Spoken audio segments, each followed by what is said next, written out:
What's up, everybody? Peter X, the Soul Coffee here, and welcome to another episode of All Things Music. So today, I'm going to call this one Spotify, the Music Industry, and Fake Artists, because, this is a percolating issue. I am basing this off of information from, Harper's Magazine, January 2025, and the article is called The Ghost in the Machine, Spotify's Plot Against Musicians, and it's written by Liz Pelly, Pelly, Pelly. So, let's do a little background on Spotify. Liz focuses on the fake artists, and we'll get into that, but she drugs up some very interesting information on Spotify's ownership and a little bit of its history. So Spotify was formed in Europe in 2008. 17% of Spotify, when it launched, was owned by Sony, Universal, and Warner, and those are the big three in the music industry. Liz Pelly states that they control 70% of the market and recorded music. Some put it even higher, as up to 85%. The big three here, Sony, Universal, and Warner, receive 85% of the revenue from Spotify.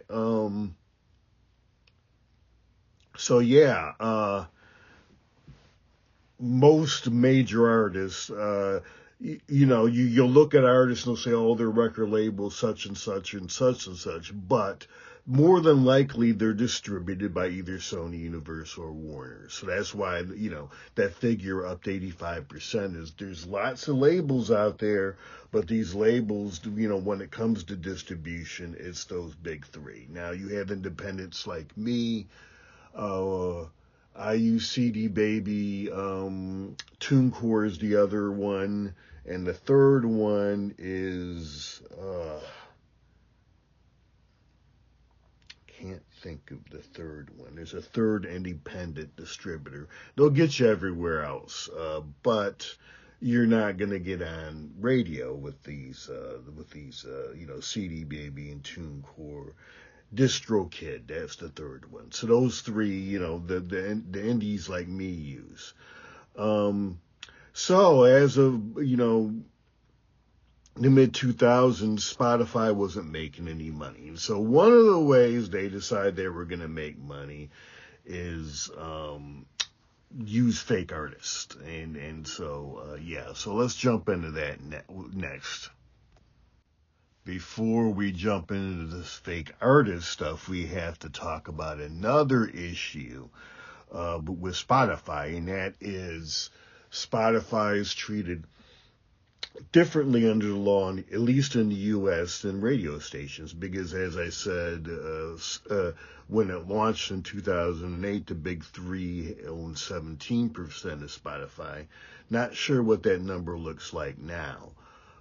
But, the record companies can't own, because of the payola laws, they can't own any radio stations. So, this is a pretty incestuous, relationship, because the three biggest labels, own the biggest streaming platform. And, hey, if they own whatever percentage they own now, they're getting 70% of the revenue. Why are they getting 70% of the revenue? Probably because, their music is getting placed on the best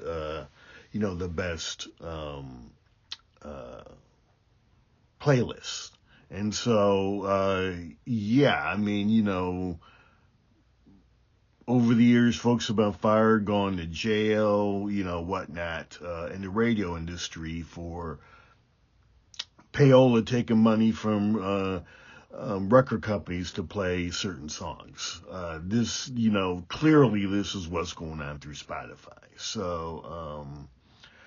So yeah, so the claim when it comes to these fake artists, and it's going to be even more interesting, with the rise of these AI music generators, is that they're taking away music from actual human artists. The rumors of the ghost artist started to circulate in 2017. They went after some of these the indie labels first. So yeah. So how can you tell who these ghost artists or these stock artists are? AI generated photos, no bios, no website links. When you do a Google search for the artist, you can't find them.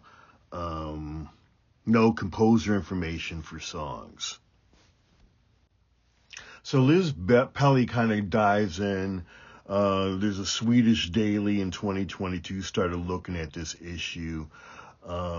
She talks about 2020 and Spotify does this discovery mode for new artists and indie labels where they take a lower royalty rate in exchange for algorithmic promotion. Well, I never heard of that. They didn't, talk to me about that. Not complaining. It is what it is. And there's always been shady business practices in the music industry from the very beginning in the 40s and 50s. But what she found is, you have a lot of musicians recording music, essentially it's like ghost writing a book for someone else and their names on it. And but what's happening is they're using these cheaper artists, they're paying them a lower rate. They found like 20 artists, going back to the Swedish daily, DAGENSNYHETER. So that was the Swedish daily in 2022 that did the first look at this, and they found that there were 20 songwriters that, doing the work of 500 artists, and these artists had millions of streams per song. One was called so they were getting significant streams and taking money away from more legitimate label artists.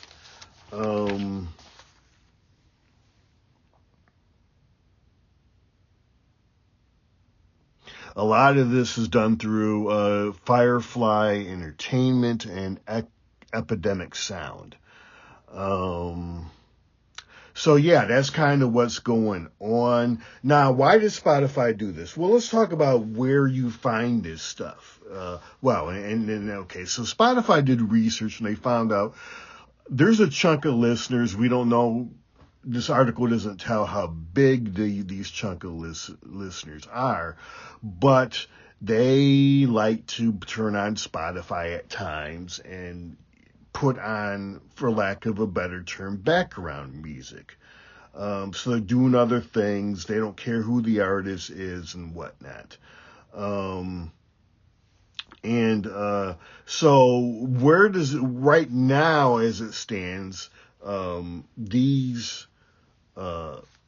this is happening for the most part, from Pelly's article, is happening in what I would call mood music or relaxation music. And so, I wouldn't call it elevator music. She kind of calls it, but I would say calming music. So some of these Spotify playlists, ambient relaxation, deep focus, deep sleep, and detox. And what was happening is, again, these were real artists, who were, making this music at a discount, and they were not, they didn't own the masters so they were kind of getting a flat rate. some of the musicians describe this music as kind of soul killing. I mean, it's not very challenging. It's not. Their ideas weren't really considered by Epidemic Sound or Firefly. So yeah, that's the gist of the article. Remember, this is coming out in January 2025, which is this year. So this is not even getting into the whole issue of AI music. And from my understanding, AI music is not banned by Spotify. So this will just increase, and then they're just going to take the human beings out and go, straight to the, to Udio and Suno and whatnot. So yeah, that is kind of what's going on. How far will this go? I don't know. I mean, I just scrolled through a couple of these lists and listened to them. I mean, I played around on Udio and Suno a couple times. Every couple months I jump in to see what's changed. I don't know, whether those will replace human beings for this type of music. It's not right now programmed for that, I think. There's a little too much change and variation in the music. And if you want a mood relaxer, you want subtle change and calmness. So as of right now, Udio and Suno will have to, tweak that algorithm for that. But I don't know. Rick Beato, he had Ted Gioia on a while back, and that's the first time I've heard of and I think he had him on, sometime in 2024, mid 2024, and Ted Gioia was a pretty interesting guest for Rick Beato. But so that's the first time I heard that essentially Spotify was using, fake artists. As of right now, as of this, I mean, artists are they're getting paid less, but some of them were actually, overall they were, most of them didn't particularly care for the music they were doing, but some of them were making better than they were, on the club scene or whatnot. So, I mean, folks have their choice. I'm not in the comment on that. The question is, how far will it go? Spotify is still their selling point compared to the other streaming services, is that, is their playlist, and they have better playlists than everybody else, and the curation by staff of those playlists. So it'll be interesting that, Rick Beato thinks eventually that,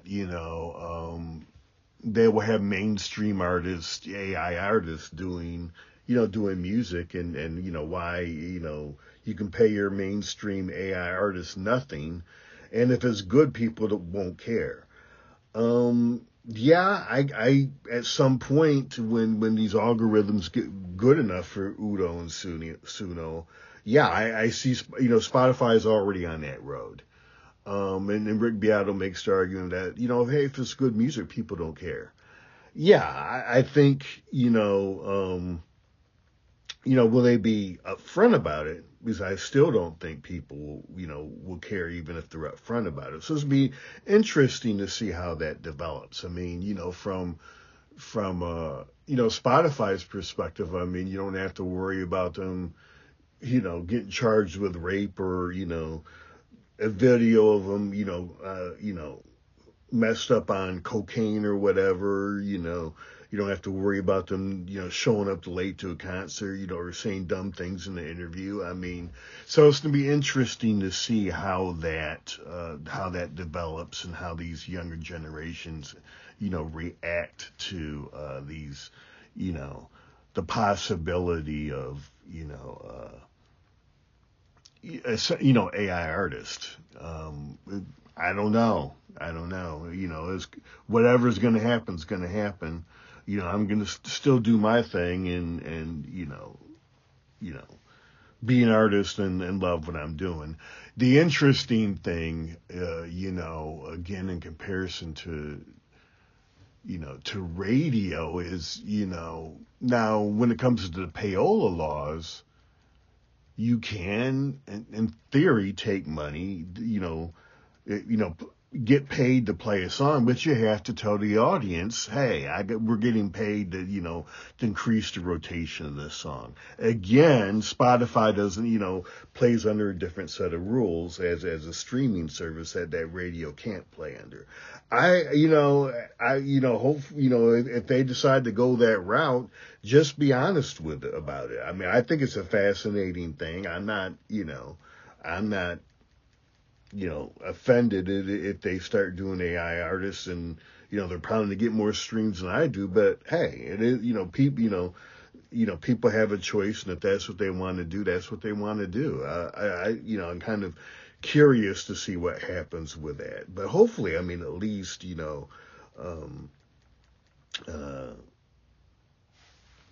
Spotify's, up front, if they are, if these are AI artists. It's kind of interesting that, back in the 90s, what was that group? Girl, it's true. I can't remember now. And for lip syncing, and now, you have Spotify, using AI artists. But yeah.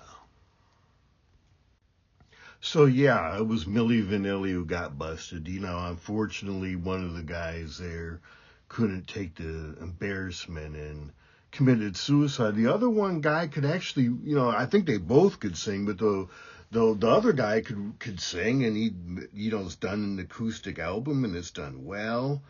It's crazy how things, change like that. And there were a few other ones. I believe. Let me.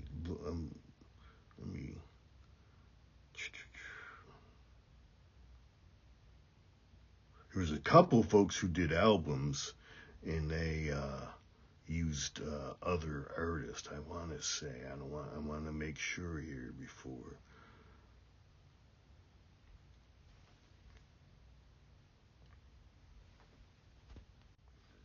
Yeah, so I wanted to get this correct, but CNC Music Factory didn't lip sync live. Well, they did lip sync live because, the lead singer didn't sing one of their biggest hits. And the vocalist who did sing the song was not, bigger body, let's put it that way. And the lead singer was whatever the mainstream definition of attractive is, and so that's why that happened. So but it's interesting that stuff went down, in the 90s, and now we have Spotify, literally, going into an era of fake artists. So it'll be interesting. Yeah, so, I get, so we're kind of in this episode looked at, a little bit of the history of Spotify and Spotify's impact on the music industry, and what will that impact be going forward. So, yeah, let me hit this close. Thanks for coming through. Got 6 albums of my own on all the streaming services. Attached to my YouTube channel here. I record under the name Exodus, Xodus.